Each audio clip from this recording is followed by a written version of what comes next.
ನಮಸ್ತೆ. ಪ್ರಾಪರ್ಟೀಸ್ ಕರ್ನಾಟಕ. ಇದು ನಕ್ಷೆ ರೋಡು, ಗೌರ್ಮೆಂಟ್ ರೋಡು. ಇಲ್ಲಿಂದ ಕರೆಕ್ಟಾಗಿ 2 ಕಿಲೋಮೀಟ್ರ್ ಆಗುತ್ತೆ. ಒಂದು ಮೇನ್ ರೋಡ್ ಪಾಸ್ ಆಗುತ್ತೆ, ಬಸ್ ರೂಟು. ಅದು ಕೊಳ್ಳೇಗಾಲ, ಚಾಮರಾಜನಗರ, ನರಸೀಪುರ ಎಲ್ಲಗೆ ಹೋಗ್ತಕ್ಕಂಥ ಒಂದು ಮೇನ್ ರೋಡು. ಅಲ್ಲಿಂದ 2 ಕಿಲೋಮೀಟ್ರು ಕೂಡ ಇದೇ ಥರ ಇದೆ. ಅಂದರೆ ಮಡ್ ರೋಡ್ ಆದರೂ ಕೂಡ ನಿಮಗೆ ಡಾಂಬರ್ ರೋಡಲ್ಲಿ ಬರೋ ಫೀಲಿಂಗ್ ಆಗುತ್ತೆ, ಅಷ್ಟು ಚೆನ್ನಾಗಿದೆ. ಈ 2 ಕಿಲೋಮೀಟ್ರು ಬರ್ತಾ ಇರಬೇಕಾದ್ರೆ ಎಲ್ಲ ಎಡಗಡೆ ಮತ್ತು ಬಲಗಡೆ, ಈ ರಸ್ತೆ ಎಡ ಮತ್ತು ಬಲಗಡೆ ಫಾರ್ಮ್ ಲ್ಯಾಂಡ್ಗಳು.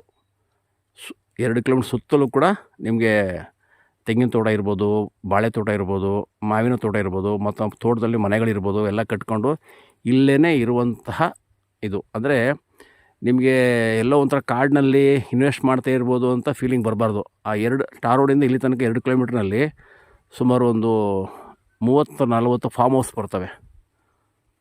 ಆ ಥರ ಇರ್ತಕ್ಕಂಥದ್ದು. ಇದು ಬಂದು ನಾರ್ತ್ ಫೇಸಿಂಗ್ ರೋಡು. ಹೀಗೇ ಸುಮಾರು ಲ್ಯಾಂಡ್ಗೆ ಹೋಗುತ್ತೆ. ಯಾವುದೇ ಗ್ರಾಮಕ್ಕಾಗಲಿ ಇದು ಹೋಗುವಂಥ ರಸ್ತೆ ಅಲ್ಲ. ಇದು ಬಂದು ನಕ್ಷೆ ರೋಡು, ಪಬ್ಲಿಕ್ ರೋಡು. ಇದು ಬಂದು 10 ಎಕರೆ. ಸೋಲಾರ್ ಫೆನ್ಸಿಂಗ್ ಮಾಡ್ಕೊಂಡಿದ್ದಾರೆ. ಲ್ಯಾಂಡು ರೆಕ್ಟ್ಯಾಂಗಲ್ ಶೇಪಲ್ಲಿ ಐತೆ. ಬೋರ್ವೆಲ್ ಇದೆ. ಮತ್ತು ಈ ರೀತಿ ಒಂದಷ್ಟು ತೆಂಗಿನ ಮರಗಳು ಹಾಕ್ಕೊಂಡಿದ್ದಾರೆ. 10 ಎಕರೆನಲ್ಲಿ ನನ್ನ ಪ್ರಕಾರ ಒಂದು ಸ್ವಲ್ಪ ನೆಗ್ಲೆಕ್ಟ್ ಆಗಿದೆ. ಒಂದು 100-150 ತೆಂಗಿನ ಬರ್ಬೋದು, ಅಥವಾ 200 ಬರ್ಬೋದು. ಬಟ್ ಮೇಂಟೈನ್ ಮಾಡಿಲ್ಲ because of disposal. So bore ಇದೆ, ಇಲ್ಲೊಂದು ಬೋರ್ ಕಾಣ್ತಾ ಇದೆ, ಬಟ್ ಇದಕ್ಕೆ ಮೋಟ್ರ್ ಬಿಟ್ಟಿಲ್ಲ. ಉಳಿದಂಥ ಲ್ಯಾಂಡು ತುಂಬಾ ಚೆನ್ನಾಗಿದೆ. ರೆಡ್ ಸಾಯಿಲ್ ಈ ರೀತಿಯಾಗಿ ಬರುತ್ತೆ. ಈ ಸರೌಂಡಿಂಗಲ್ಲಿ ಬರ್ತಕ್ಕಂಥ ಎಲ್ಲ ಲ್ಯಾಂಡ್ಗಳು ಕೂಡ ಡಿಪೆಂಡಿಂಗ್ ಆನ್ ಬೋರ್ವೆಲ್ಲು. ನೀವು ಈ ಲ್ಯಾಂಡ್ ಬರಬೇಕಾದ್ರೆ ಸುತ್ತಲೂ ಕೂಡ ಫಾರ್ಮ್ ಲ್ಯಾಂಡನ್ನು ಎಂಜಾಯ್ ಮಾಡ್ಕೊಂಡು ಬರ್ಬೋದು. ಚೆನ್ನಾಗಿದೆ. ಇದು ಮೈಸೂರಿಗೆ ರಫ್ಲಿ 50 ಆಗ್ಬೋದು, ಬೆಂಗಳೂರಿಗೆ 155 ಆಗ್ಬೋದು.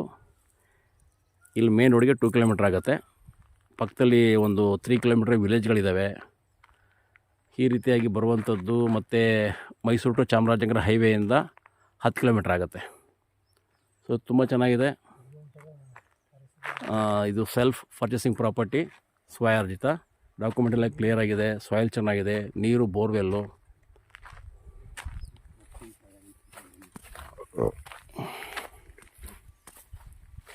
ಎಂಟೈರ್ ಲ್ಯಾಂಡು ಅದ್ಭುತವಾಗಿ ಫೆನ್ಸಿಂಗ್ ಮಾಡ್ಕೊಂಡಿದ್ದಾರೆ, ಸೋಲಾರ್ ಫೆನ್ಸಿಂಗು. ಬಟ್ ಸ್ವಲ್ಪ ಅದು ಎಲ್ಲ ನೆಗ್ಲೆಕ್ಟ್ ಆಗಿರೋದ್ರಿಂದ ಮತ್ತು ಅದನ್ನು ಸರಿಪಡಿಸ್ಕೋಬೇಕು. ಇರುವುದಂತೆ ಲ್ಯಾಂಡು ಗುಡ್ ಫರ್ಟೈಲ್ ಸಾಯಿಲ್.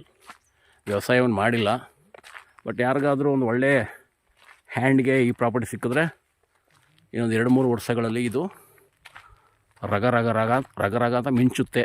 ಆ ರೀತಿ ಡೆವಲಪ್ ಮಾಡೋ ಕೈಗೆ ಸಿಗಬೇಕು ಅಂತ ನನ್ನ ಅಭಿಪ್ರಾಯ. ಜೊತೆಗೆ ಈ ಲ್ಯಾಂಡ್ ಒಳಗಡೆ ಒಂದು ಮನೆ ಇದೆ. ಮನೆಯನ್ನು ನೋಡ್ಬೋದು. ಅದು ಒಂದು ಮೋಲ್ಡಿಂಗ್ ಮನೆ. ತೆಂಗು ಜೊತೆಗೆ ಟೀಕ್ಸ್ ಇದೆ. ತೆಂಗನ್ನು ಹಾಗೆ ಆರೈಕೆ ಮಾಡ್ಕೊಂಡು ಅದಕ್ಕೇನು ಕೊಟ್ಟರೆ ಅದು ಕೂಡ ಫಲ ಕೊಡುತ್ತೆ. ಉಳಿದಂತೆ ಮ್ಯಾಕ್ಸಿಮಮ್ ಲ್ಯಾಂಡು ಎಂಟಿ ಆಗಿರೋದ್ರಿಂದ ನೀವು ಒಳಗಡೆ ಇನ್ನೂ ಮತ್ತೆ ಹೊಸ ತೆಂಗು ಕುಣಿಸ್ಕೋಬೋದು. ಜೊತೆಗೆ ಬಾಳೆ ಹಾಕ್ಬೋದು, ಟರ್ಮರಿಕ್ ಹಾಕ್ಬೋದು, ಅಡಿಕೆ ಹಾಕ್ಬೋದು. ಮತ್ತು ಈ ಥರ ಜಂಗಲ್ ಟ್ರೀಗಳು ಬರ್ತಾವಲ್ಲ, ಯಾವುದು ಮಹಾಗನಿ ಇರ್ಬೋದು, ಸ್ಯಾಂಡಲ್ ಇರ್ಬೋದು, ಸಿಲ್ವರ್ ಇರ್ಬೋದು, ಆಗ್ರೋ ಫಾರೆಸ್ಟಿ ಮಾಡ್ಬೋದು. ಟೋಟಲಿ ಸಾಯಿಲ್ ತುಂಬ ಚೆನ್ನಾಗಿದೆ. ಆ ಮನೆ ಅಲ್ಲಿ ವೈಟ್ ಮನೆ ಕಾಣ್ತಾ ಉಂಟಲ್ಲ, ಅದು. ಸೊ ಟೋಟಲ್ ಬಂದು 10 ಎಕರೆ ಸೆಲ್ಫ್ ಪರ್ಚೇಸಿಂಗ್ ಪ್ರಾಪರ್ಟಿ. ಈ ರೀತಿಯಾಗಿ ಇಲ್ಲೇ ವಾಸವಿರ್ತಕ್ಕಂಥ ಜನಗಳು ಇಲ್ಲೇ ಇರ್ತಾರೆ, ಭಯ ಇಲ್ಲ. ಸುತ್ತ ತೆಂಗಿನ ತೋಟಗಳಿದೆ. ಸೊ ಎಲ್ಲ ಕಡೆ ಇದು ಒಳ್ಳೆ ಪ್ರಾಪರ್ಟಿ ಅಂತ ಹೇಳ್ಬೋದು. 10 ಎಕರೆ ಈ ರೋಡಿಗೆ ಸರಿಸುಮಾರು ತುಂಬ ಲೆಂತ್ ಇದೆ. ಇದು ಬಂದು ನಕ್ಷೆ ರೋಡು, ಪಬ್ಲಿಕ್ ರೋಡು. ತಾವು ಕಾಲ್ ಮಾಡ್ಬೋದು ನೀವು. ಜೊತೆಗೆ ನಿಮ್ಮಲ್ಲಿರ್ತಕ್ಕಂಥ ಪ್ರಾಪರ್ಟಿ ಸೇಲ್ ಮಾಡೋ ಇಚ್ಛೆ ಇದ್ದರೆ ಯೂಟ್ಯೂಬಲ್ಲಿ ಬರ್ತಕ್ಕಂಥ ಪ್ರಾಪರ್ಟೀಸ್ ಕರ್ನಾಟಕ ಚಾನಲನ್ನು ತಾವು ಫಾಲೋಅಪ್ ಮಾಡಿಕೊಂಡು ನನ್ನ ಭೇಟಿ ಮಾಡಿ. ನನ್ನ ಉಡುಪ 9901323456. ಜೊತೆಗೆ ತೆಂಗು ಮತ್ತು ಟೀಕ್ಸ್ ಜೊತೆಗೆ ಒಂದಷ್ಟು ಫ್ರೂಟ್ಸ್ ಟ್ರೀಗಳು ಕಾಣ್ಬೋದು.